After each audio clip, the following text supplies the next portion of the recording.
what is defeat? In other words, what does it actually mean to lose?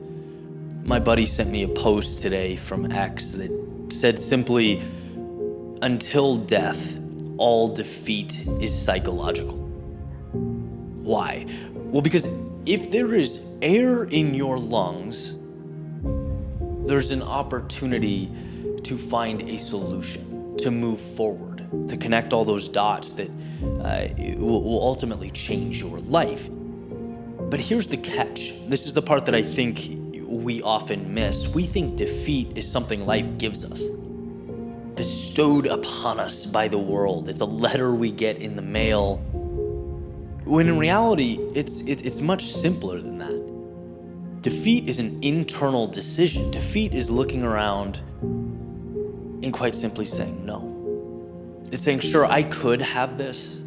I know I'm capable of it, but I don't want it. I refuse to march on. Defeat is saying the prize or mountaintop or victory, to me, it's just not worth what it costs. And when you believe that, that's when you have officially created and allowed defeat into your life. It's a willingness question, a how bad do you want it question. Because here's the deal, the road to anything meaningful is difficult. A willingness to pivot, to pick yourself up off the floor and continue into an unknown that, let's be real, owes you nothing. Well, that can hurt. That's not a comfortable process. But the truth is, it hurts less than defeat.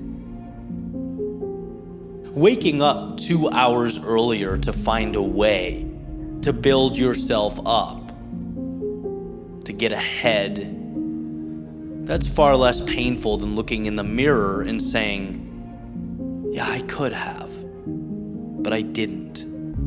I could be there, or at least on the way, but I'm not.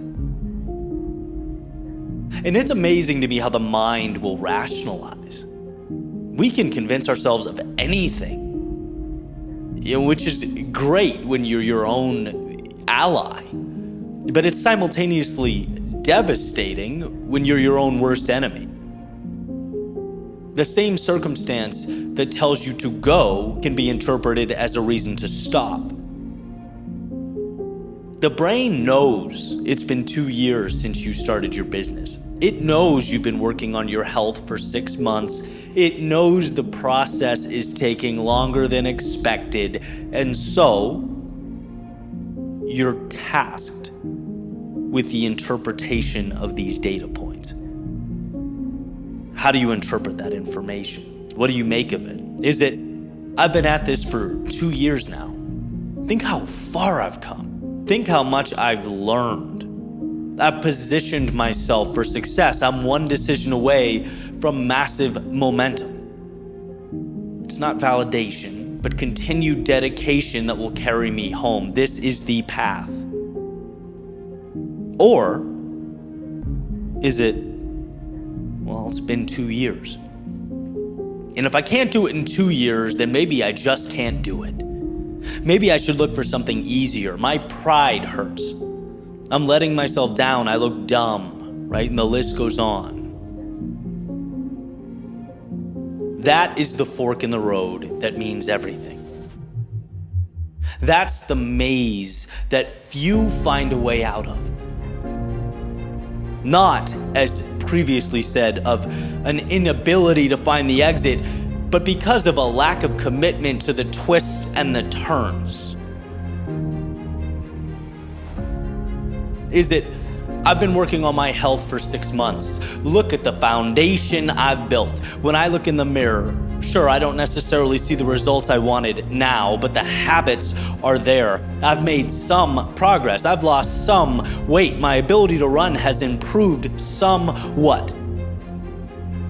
Now it's a matter of carrying on to that exponential growth. And that may be just around the corner.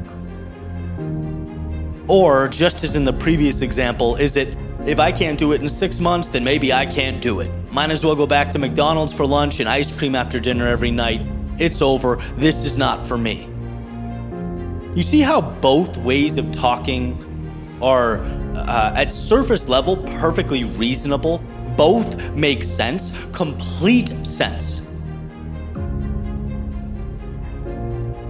But life is not predetermined, it's a choose-your-own-ending storybook. The story you tell yourself becomes the story you live. And if you hear that and think, cliche, well, I have news.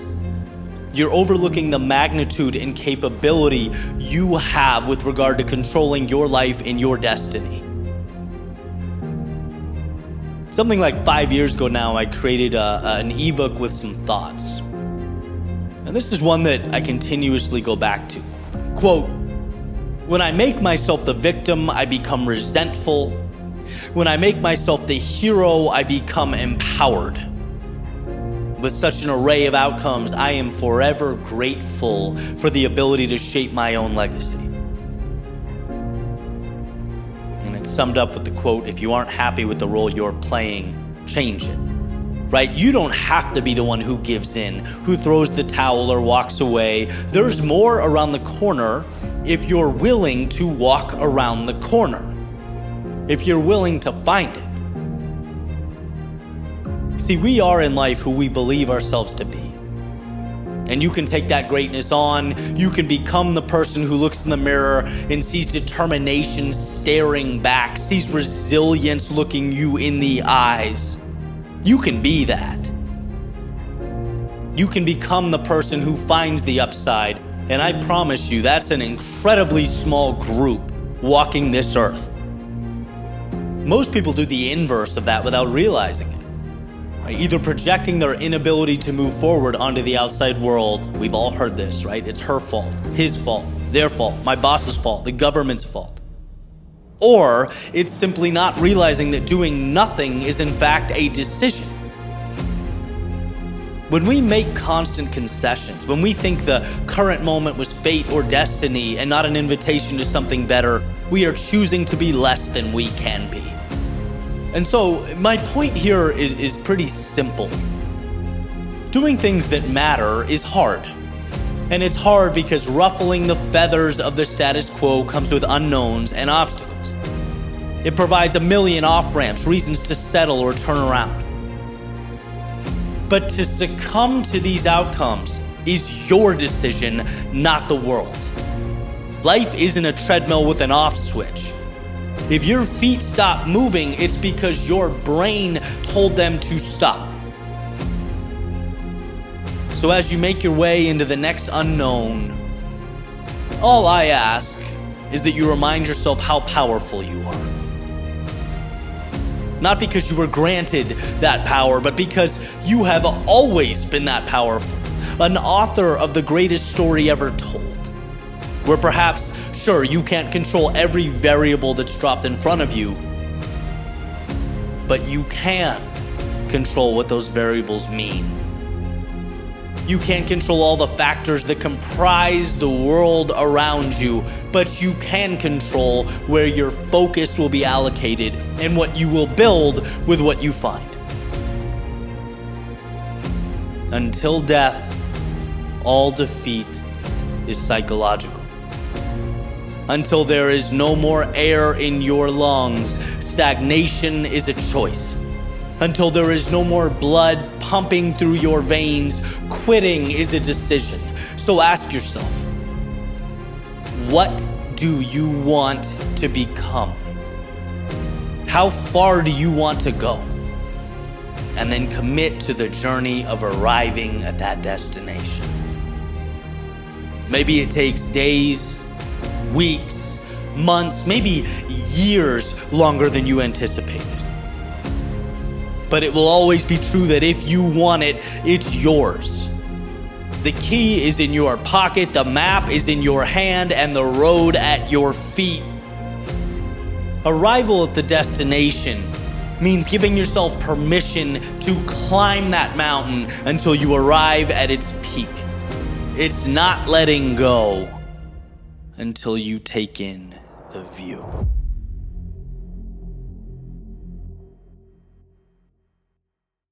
I talk a lot about taking care of the things that carry us through life. Our minds, our bodies, our health. And as I've gotten a little older, I think like so many of us, I've realized that longevity also belongs in that bucket. That's why I'm so excited to announce today's sponsor, OneSkin. It's founded by 4 PhD longevity scientists who study aging at the cellular level. They have a proprietary peptide called OS1 that focuses on working with your skin to attack aging at the cellular level. Like I said, I've been using it for a few months, very happy with it. But like, it's the philosophy too, right? It's being proactive, it's taking care of your body and your health and your longevity instead of waiting till, the wheels fall off the metaphorical wagon to do something about it. So I'm not alone in my ranting and raving. There's, I think, over 10,000 5-star reviews for OneSkin online. And right now, if you go to oneskin.co/Eddie and you use code Eddie, that's EDDIE at checkout, you get 15% off on your purchase. Again, that's oneskin.co/Eddie. You use code Eddie at checkout, you get 15% off on your purchase. So thanks to OneSkin for sponsoring this video, and thank you for being a part of the process. A good plan, violently executed now, is better than a perfect plan executed next week. That's from George Patton, general in the United States Army, integral to the Allies' victory in World War II. So why? What makes this statement so powerful? Well, it rings true because we have to move beyond the idea that we can manufacture greatness with one swing of the bat, one stroke of the pen. That if we wait for the right moment, perfection will come. The light will turn green, the stars will align, and the path will emerge. I feel like I could scream this from every mountaintop and it wouldn't be enough. Life is not a perfection game. Life is an adjustment game. And I'll speak anecdotally here. In my experience, looking over my shoulder, reflecting, those times that I'd clung to perfection, rationalizing my immobility by saying, hey, you're not ready, this isn't good enough. I'd only have to dig a few layers down to see that my not moving wasn't out of some loyalty to excellence. No, I was standing still because of fear. A fear of going, of starting, a fear of the unknown. Perfection is the biggest con there is. It's a scam. It says, wait here, your perfect moment will arrive. Hang tight, the right time is coming. No, there are no perfect beginnings. There's merely the courage to move into something new, or the regret that will ultimately come from wishing that you did. And sure, a part of it's almost counterintuitive. It's like, why isn't it beneficial to wait? Why would you want to take the leap before you're ready? Here's how I see it. One of the most important distinctions to understand is that between the thinker and the doer. The thinker who ponders, who reflects, who studies and studies and studies, thinking he or she can create for him or herself a perfect jump-off point. Thinking they can obtain for themselves all the necessary information, all the answers before they begin the journey. The truth is, greatness is forged through repetition, via wheels on the road. And yes, you are terrible at first, completely unsure at first, you get lost at first. But this becomes the knowledge that shapes the journey. When you go before you're ready, two important things happen. First, after falling down and feeling embarrassed and insecure, You get back up, you look around, and you go, wow, okay, I'm still here. That sucked, sure, but it wasn't as bad as my brain told me it would be. Next, you learn from the exchange. You can start doubling down on what works and eliminating what doesn't. And eventually, as you take this confidence and wisdom onto the next step, repeatedly, the curve becomes exponential. In doing, you begin stacking bricks, creating a foundation. Those experiences that humbled you become what you lean on. They're what turn into the experience, the knowledge, the credibility. And see, thinking you can skip all that ugly stuff by waiting on the ledge for perfection to arrive in your hands, that will be your undoing. That's just as crazy as a sailboat waiting for the wind to stop. It's like, no, you need that friction, that resistance to reach your destination. And no, we cannot control everything. Yes, there are powers beyond us. But if you go now, you learn to use and navigate them.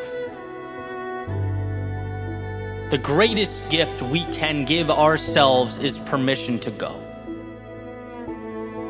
It's looking a year ahead and dreaming of the moment.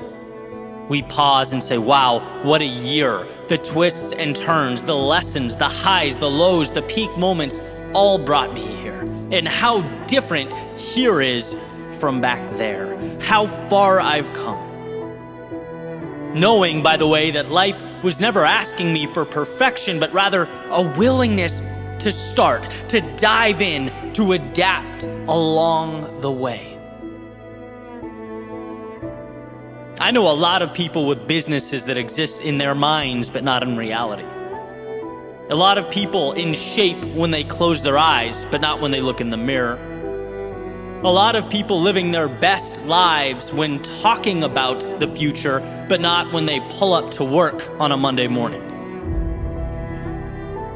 We shorten the gap between our ideal existence and the present moment by stepping now. Even when we can't imagine how the process will unfold. Because let me tell you, life will bend and twist in ways you can't even fathom. It'll take you places that ignite your soul, show you things you never dreamt of seeing. But you have to put yourself in position to receive that from life. The world wants to help people who help themselves. So give yourself the gift of progress, of momentum. If a dream is only worth the action one is willing to take to bring it to life, let that action start now. Move beyond the illusion of perfection and towards the opportunity to take the imperfect every single day and transform it into greatness. Every time your mind says you're not ready, let that be your invitation to step forward. See, life may not be a race, but that doesn't mean time will politely wait for you. We must say goodbye to perfection. As we evolve, as we grow, I can guarantee you it won't be missed.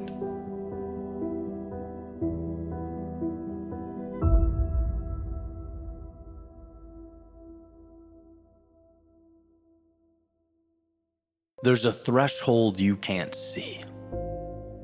That is, until you cross it. Think about this, a world you don't even know exists. And you never encounter that reality until you leave the comfort of the one that you've always known. I've learned this again and again, and I will learn it many times into the future. You think you know your limits. Maybe because you feel like you're playing on the edges, touching the walls of your routine and calling that the perimeter of your power. But that's not the truth. That's just what you've grown used to. And see, there's a monumental discrepancy between those two things. There is a version of you right now living in the shadows of what could be. A version you'll only meet when you go farther than you've ever gone. But the only way to find out how far you can go is to risk going too far. That's when the walls break. That's when the illusion of normal crumbles. Because as comfortable and familiar as normal was, it was never your ceiling. It was, we'll call it more of a sandbox, a cage, a box you unknowingly chose to live in. And when you step out, when you face the resistance, the fatigue, the voice screaming, "Enough, I'm done," and still you don't stop, you see it.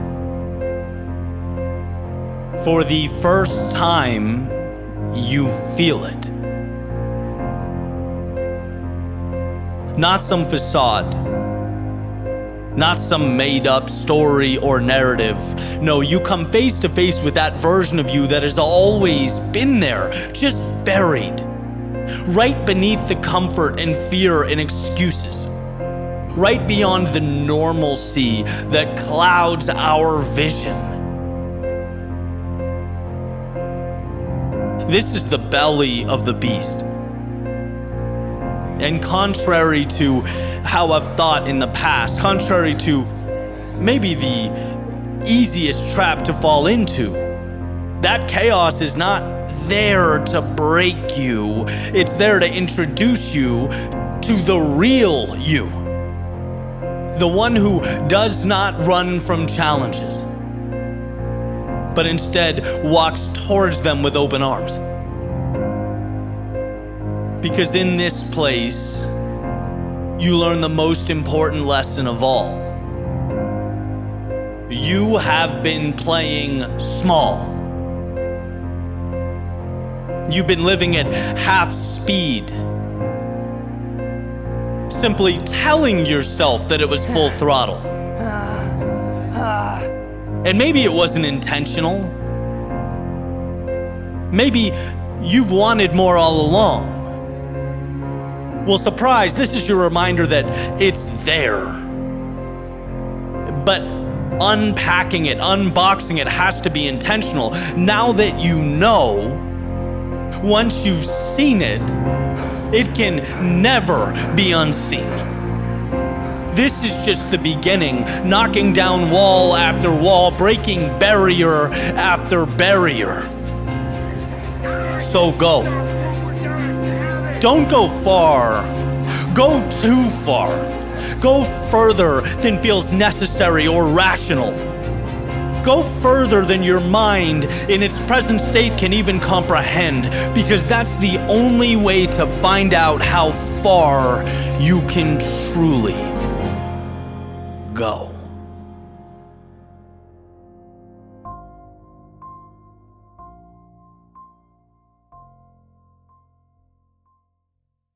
When you look at the mountain, it's easy to be overwhelmed by its size, to let fear and doubt paralyze you.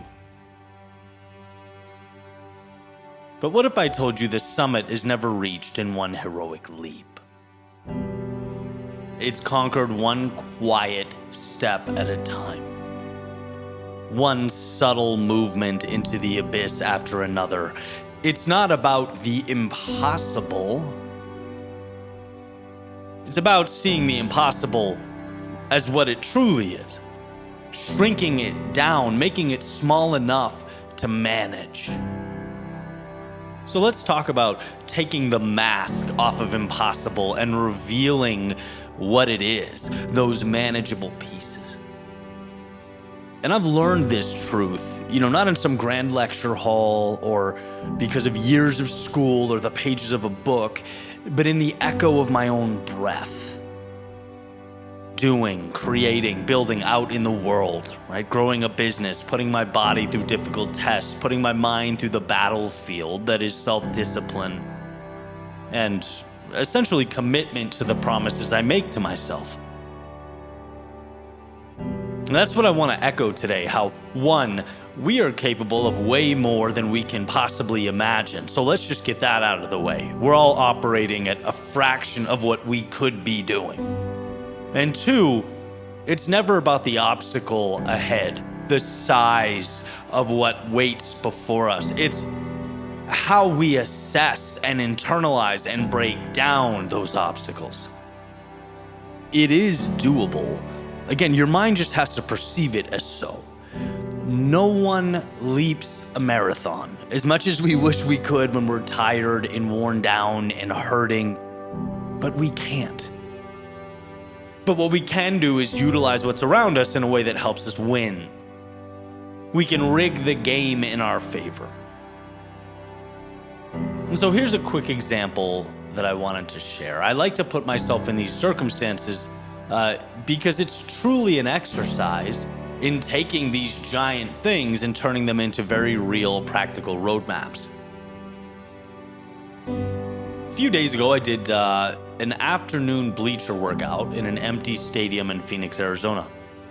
Very simple, right? Sprint up the bleachers and then you walk down, recovering. As soon as you get to the bottom, you turn around, you sprint up again. And the goal was to do 30 of these, right? 30 sprints up, 30 walks back down. And like so many things, it's a cakewalk until it isn't, right? I remember hitting sprint 12 or 13, you start going, oh man, I better recruit the mind to start painting this picture as something fun and beautiful and exciting because the body wants to revolt. Right? You get that sort of mini panic that's like, bro, I don't know how long you can sustain this. It's just reaction, it's real. And at the start, standing there looking up at endless rows, the towering steps, the mind, you can't help but watch it, observe it, question, how can I possibly do this? 30 sprints up? That's a lot in this heat. That's a tall order.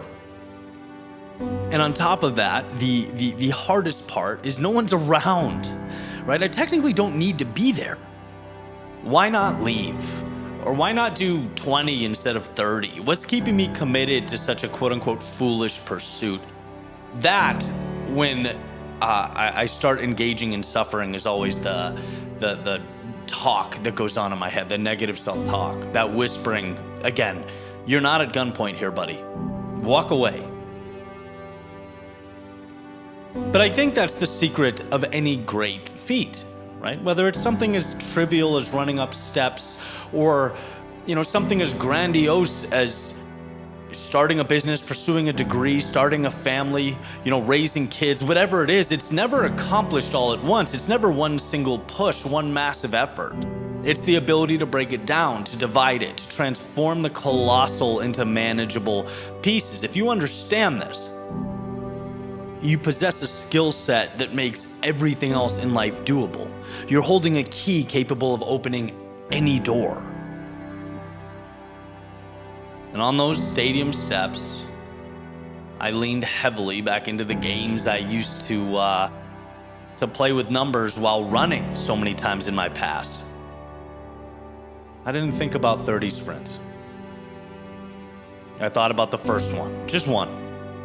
I'd trick my mind into seeing less, into shrinking the impossible. One sprint, one effort. Then I'd reach the top, I'd smile because, well, the next one was the same, just one more. Turn and go. Turn and go. 17. One becomes two. Two becomes 10. The numbers grow, but the method remains. At 13, we're not even thinking about 30. That's crazy. Think about getting to 15.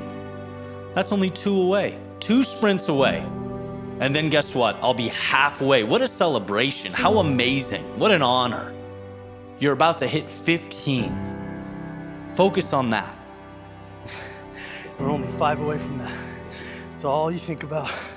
It's all that occupies your mind. Anyone can do 5 more. 5, 5. And guys, I want to be clear. I understand the simplicity and seemingly trivial nature of this. I'm emphasizing it because I don't want you to dismiss it thinking, oh, this is just semantics, or oh, this is just how you talk to yourself. It's everything. It's giving yourself permission to win. It's unpacking the grandiose into the manageable. And that's why it's been so effective for me. I've learned to count in 5s, to count in 10s, to create milestones and markers along the way. Each one a small victory, a reason to keep going, which in and of itself is power, right? It's like you create this little validation, you build it into your process so that you're going to bed feeling like a winner, because you are. It's not, oh, I don't have the mountaintop 8 miles away. It's another L for me. No. I took 3 steps today. I pointed out what they would be, I planned them, and I hit them. That's winning. Each one is a reminder that the summit is not some distant place, it's right here, in this moment, in this step. And see, in life, especially when we're going through our most difficult times, it's incredibly easy to get lost in the enormity of it all. The weight of the journey in totality can be paralyzing. That's true in the stadium, but it's just as true in life. We look at our dreams, our ambitions, the vast landscape of what we want to build, and we think, I'm not enough. It's too big, it's too much. I am one person in a very vast world. But let me tell you this. It's never too big when you expose it for what it is. It's never too much when you find the pieces that comprise it. Everything can be broken into small, manageable parts. Everything.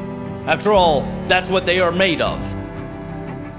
The tiny building blocks are what come together to create the enormity people see from afar. But you're not fooled. You know you're not climbing the mountain in one step. It's a bunch of micro steps, one then another and then another. In fact, it's not even really a mountain when you're on it. It's an assortment of little rocks. And I think about the times I've faced obstacles in my life. Projects that seemed too big or overwhelming, relationships that felt too complicated to fix, dreams that felt too fragile to pursue. The lesson of the bleachers, right? The lesson of one sprint at a time carried me through all of it. Building this media company, every single creation, every video, every story, thinking this could be the one. This will connect with people. This will change the trajectory of what I'm doing here. It allowed me to stay focused, one release at a time, one message at a time. Forget the larger than life aspirations. You can only focus on now. Life is the same as that stadium. The outcome is not guaranteed by our intentions alone. It's shaped by our approach, by our willingness to find a path that makes the outcome actually plausible. Not about erasing pain, but about making pain a companion. About turning the discomfort into an ally, part of the process, turning the task into a series of sprints instead of a single marathon. Never forget, anyone can do one sprint, right? And the fun part is 30 is just one 30 times. Anyone can say, do a wall sit for 15 seconds. Well, 2 minutes is just 15 seconds 8 times. Eddie, this is just semantics. Time is time is time. No, it's not. It's how your brain processes and manages what's in front of it. That's what determines whether you win or lose. Again, a lot of people I know have quit things out of frustration with how far away the finish line is. What they failed to realize is they shouldn't even be looking at the finish line. They should be creating benchmarks, hitting those little victories worth celebrating. Because when the time comes and they look back, they'll see a trail of success so pronounced that it'll be mind-blowing. That's how you win. Whether you're climbing stadium steps or building a dream from scratch, you win by shrinking the problem, by making it so small your mind can't find a reason to quit or be intimidated. Take a breath. Look up at that towering set of steps in your life and then begin one step at a time. You're not responsible for anything else besides that step. And as you know, anyone can take one step. So by refusing to sit in awe of the challenge before us, by pulling out its pieces and stacking them so that they become our foundation, well, that's how we win. That's how we defeat the impossible. By refusing to let it stay impossible.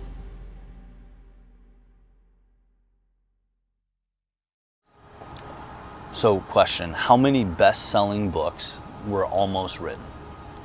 And how many Oscar-winning movies were almost made? How many multi-million-dollar businesses were almost started? How many lifelong relationships almost initiated but weren't? So, a few years ago, I was going to run a half marathon with my sister. We were in Cape Cod, Massachusetts, visiting our parents, and I think it was a Thanksgiving half marathon, or maybe it was I can't remember. But